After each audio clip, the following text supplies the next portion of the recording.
Hi, this is Snoop Dogg, and you're about to see the best sports and entertainment talk show on the internet with your host, Troy Geary. The man who seems to go to every sporting event, and Dave Stevens born without legs, but won 7 Emmys and played college football and minor league baseball. Throw in Will Stein wherever Will Stein is, and you've got a heck of a show. It's the Geary, Stein, and Stevens Show.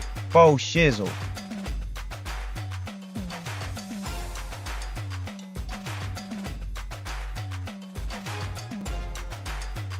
All right, now the Super Bowl is complete because we have an opportunity to talk to one of the fastest rising, growing stars in all of the networks. It has been fun to watch you grow, brother, and to watch you become the people's guy on TV. I don't know about any of that, but lucky to have a good time to cover the sports that we love with my friends. And, we've been seeing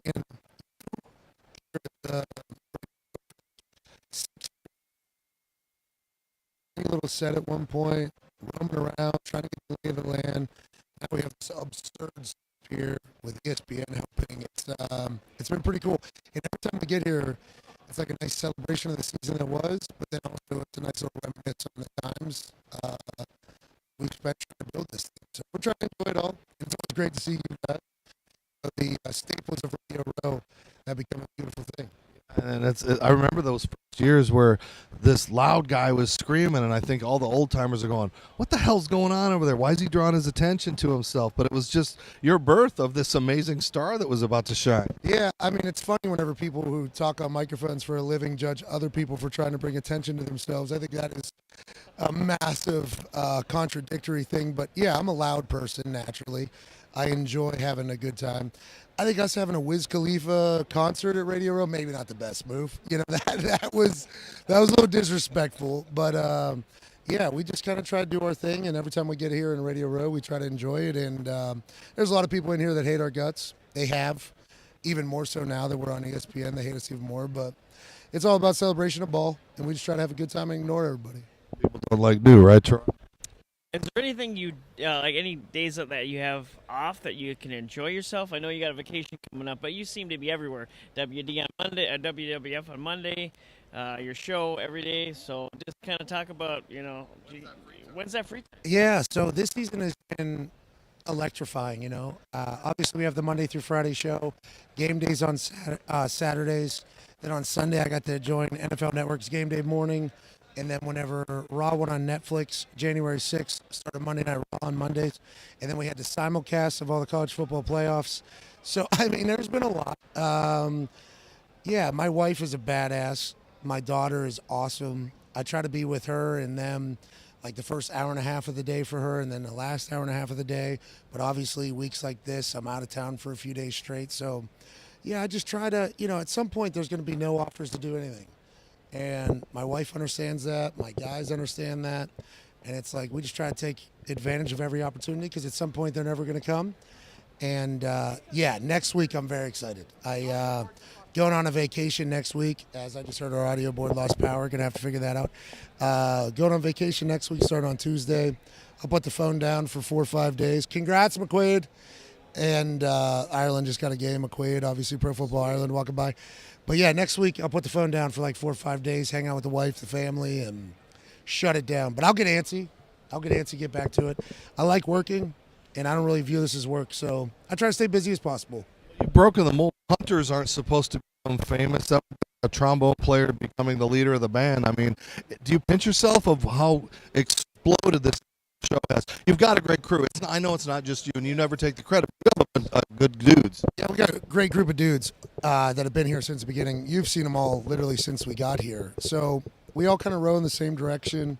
We all have the same vision. Everybody's workhorses. So, yeah, we kind of do our thing. The punting thing is interesting because I grew up a football fan in Pittsburgh and never wanted to be a kicker or punter.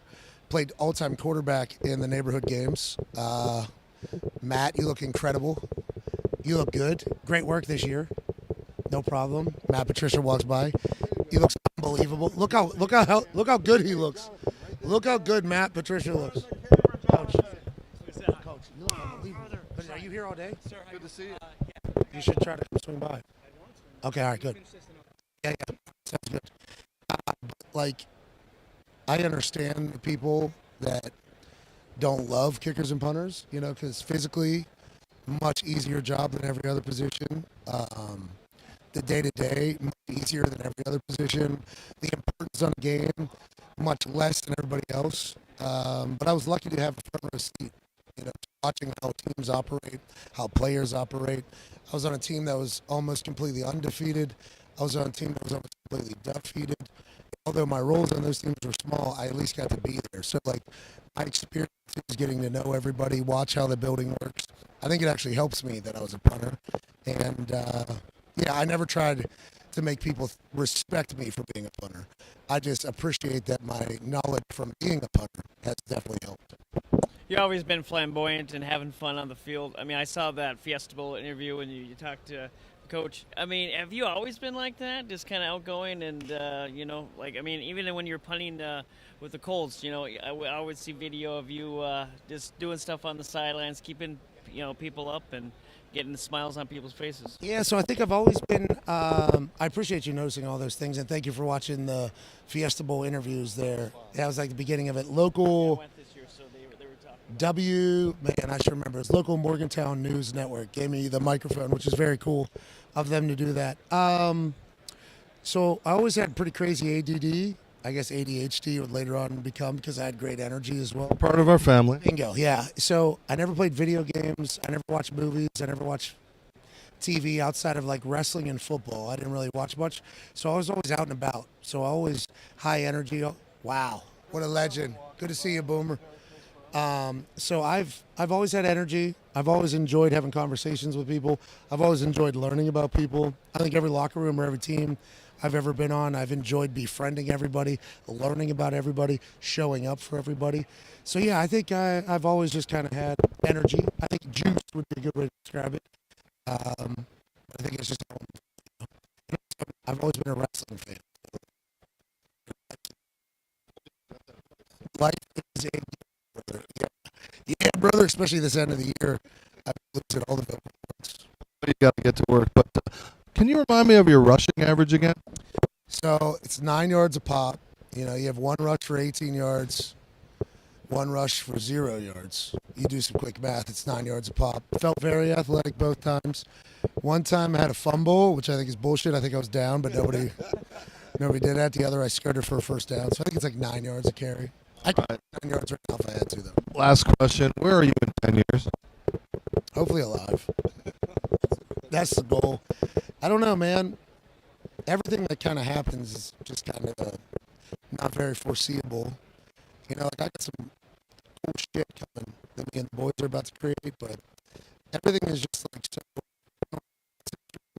But like, the best it can possibly be. As soon as I get in there, I want to figure out how to do that the best possible way. When I get on the show, how do I do that the best possible way? So I'm so like singular focused on everything that I'm doing. It's hard to project like 10 years from now. Hopefully I'm alive. Hopefully my family's happy and healthy. And who knows, maybe I'm not on camera. Hopefully I'm behind the camera then. All right, final question. I know you got to go. You seem to be the database in the home office for Aaron Rodgers. I mean, everybody gets their news from you on Aaron Rodgers. How does that develop? So I met Aaron at a golf tournament down in the Bahamas. Must have been 2019, probably. And obviously AJ and he are best friends. Me and AJ are very close. So we had a lot of people that we knew of each other. Then I got a chance to meet him. And for most NFL teams on Tuesdays, there's like local shows that happen. Guys will go do local radio shows, local talk shows, local TV shows, and that's kind of the thing. Aaron had not signed up for one of those yet for the next season.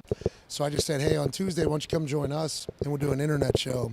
And then obviously one thing leads to another. Aaron Rodgers Tuesday starts happening, and we're very thankful that he trusts us with the conversations. You really piss off all the other journalists, dude. So I know you got. It's not just that. There's a lot of reasons we piss off all the other journalists, but we're very thankful that Aaron has trusted us with the conversations, and yeah, it's been quite a ride. It's been quite a ride alongside of him. All right, go to the last show. Thanks a lot, Pat McAfee. It's We Are Complete. Doesn't come any better here on Radio Row.